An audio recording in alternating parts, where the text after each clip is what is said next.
answer. I can't tell you everybody, because sometimes niggas do that just to, I don't know. It could be niggas is thirsty, but for some reason, the bars are like at the bottom of the bottle.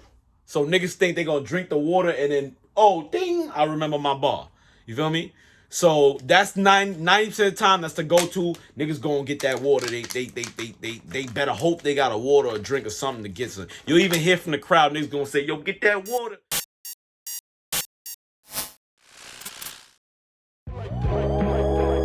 Whoa, cocaine crazy like it's 1980. Only served the raw, so never could you play. Whoa, shit's cocaine crazy. And yo, shit so raw, what they tell. It's a lot like a pilot. So now, once the pilot start going like, oh shit, what the... Everybody is gonna start feeling like that. Once the nigga who's MCing, controlling the mic, once the nigga pulls, once the person who we are here to watch starts to fumble and stumble, everybody feels it. You can feel it in the air. You can smell it. You can smell like, oh shit, I hope this nigga's not choking. So now everybody having that subconscious thought, I hope this nigga not choking.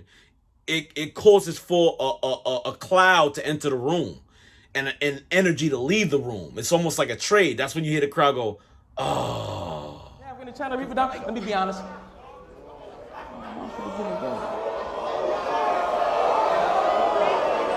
Because they can all tell that the pilot is fucked. We don't know where we going. So you can feel that. So half of it is, some people are like, I knew it. Some people are like happy because they opponent, according to Diddy rules, just won that round.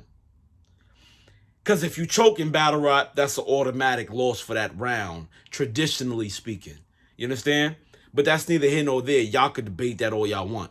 But the bottom line is, there's a trade-off in energy. The crowd goes from really fucking with your shit, you just had a haymaker, to Boo this man! you feel what I'm saying? Because what the fuck?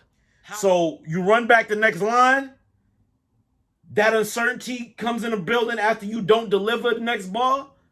So now you start pacing back and forth like, damn, now it's officially in the books as a choke. It's now a choke officially. Now, if you would have slurred a word, brought it back, got right back into your shit, or got that water, drank it, I said the back, got right back in your shit, that will be considered a stumble. A stumble is a lot different from a choke. A choke is a round loser. It's a round ender. It hurts. It's not good for the battle. You forgot your material.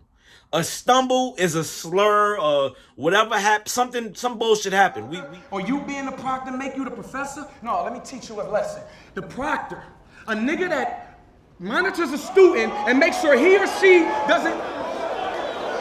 We in the business of rapping live. So naturally, there's going to be some slurs and slumbles and stumbles. But if that happens in concession and continuance, it keeps happening, then that's Well, what's considered a choke? A slip up? A fumble. And then you get it back? That's a stumble. Stop it. A stumble is okay. Completely stop it. No, that's Completely not. stop it. That's not. I'm not gonna say that's okay neither. But it's better than a choke. I mean, if you stumble, at least you got it back and you still going. So it shows that you. Once you so- stop and gotta restart that over because you fucked up, that's it. Oh, you start going like this. That's a joke. I can. So when you do that, that's a choke. It's over, man. if you stumble in a bunch, people are going to charge it as a choke. You understand? So this is about the time where the crowd realized you lost your way. They tense up. 5 seconds to the crowd is like 20 seconds to the battler in this setting. You understand? It's like everything's happening super fast. You've been choking for an eternity. You don't know when you're going to get out of this. You can't remember the next bar. You got a room full of hungry battle rap fans that's looking to eat bars. And they just realized that the cook just fucking lost his mind on stage and forgot how to make the food. So now they want answers. The league owner looking at you like, yeah, Sean, I just paid you a certain amount of money, Sean. I don't want to hear no choke, Sean. You feel me? I don't want to hear no choke, huh? You feel me? Respectfully, he did pay you. They did pay you for you to come here and deliver material. So naturally, that nigga's gonna be mad. He not gonna be hyped. You fucking choking. You understand? Now, if the choke is painful enough, the crowd will call time on you, or the timekeeper's gonna call time on you. If it hurts enough to the point we can't watch, you've been standing here for mad long. It just hurts. It hurts the crowd to watch a choke. It hurts everyone in the room. It's cringy. Nobody wants to watch that happen. You understand what I'm saying? Because it's like, I don't want to hear that shit. It feels like I'm doing it. It feels like I'm up there embarrassing myself. You understand? Now, I just want to specify this right here.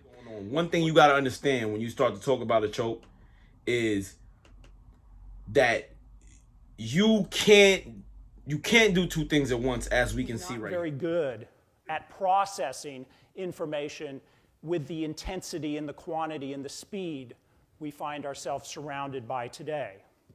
And the reason is that our short-term working memory has a very small capacity. Working memory is essentially the contents of your consciousness at any given moment. That's very important to understand. You understand? Your short-term working memory, that's what you can think of right now as you're thinking. Right now, what you remember. Now, if I asked you to think about the sneakers that you wore to your 8th grade graduation party, you gonna think of some whole, you wasn't thinking about that, so now you gotta go recall that, get that, bring that back, and you stop thinking about something else. That's key in understanding why chokes happen. The reason why that's important is because what you're doing, what 9 times out of 10, what you're doing in that crowd is, on that stage with that crowd is, the realization that you're choking is on your mind. When that nigga runs the ball back and he don't get to the next ball, it's not because he don't know his material. The nigga probably was going over it right there and he got through that part smoothly. He may have stumbled a few times. You just was memorizing it, so it can't be because you're not prepared. We're going to put that on the table. We're going to put the lack of prep up here. That's not why we're choking right now. But understand, you know it. You can recall it, but what's happening is that you're realizing you're choking, so you bring it back. As you're bringing it back, you realize that the crowd realized you're choking, and now that's what you're thinking about. So once that has entered your mind, something else walks out, and it probably had your bars. You understand? That's where your bars went. It went out once you started thinking about what the crowd is thinking, and oh shit, Smack up here mad as hell, I'm choking. Oh shit, ARP about to fucking dock my pay because you thinking about that. Oh, the fans about to kill me because that's what you're thinking about. So you can't even get to the next ball because you're too busy caught up on the fact that you are choking, and now time's are ticking. 5 seconds turn into 20 seconds, 20 seconds turn into a minute. It's an eternity up there. You've been choking, trying to just clear your mind.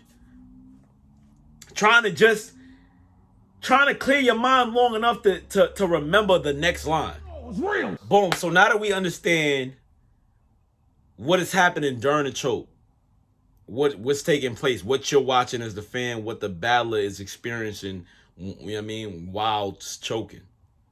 Now we get to talking about what causes a choke. Now we're going to take what we took off the shelf, the lack of prep. This lack of prep right here is the number one reason why people choke. I'm not going to argue with niggas. That is the main reason why people choke is the lack of prep.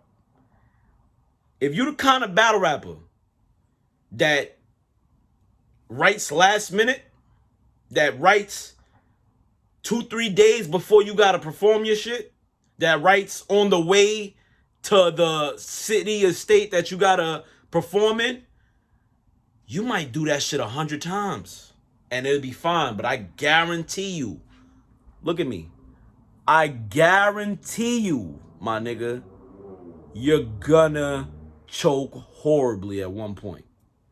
Because, like I've mentioned before, a broke clock is right twice a day. Miller, Rocky, Wildin', they don't listen. But Daffy with the soap pound don't go missing. Put Fetty on no head and he gon' get them digits. I put Fetty on your head and he gon' get them. Ah, no, he not one of them.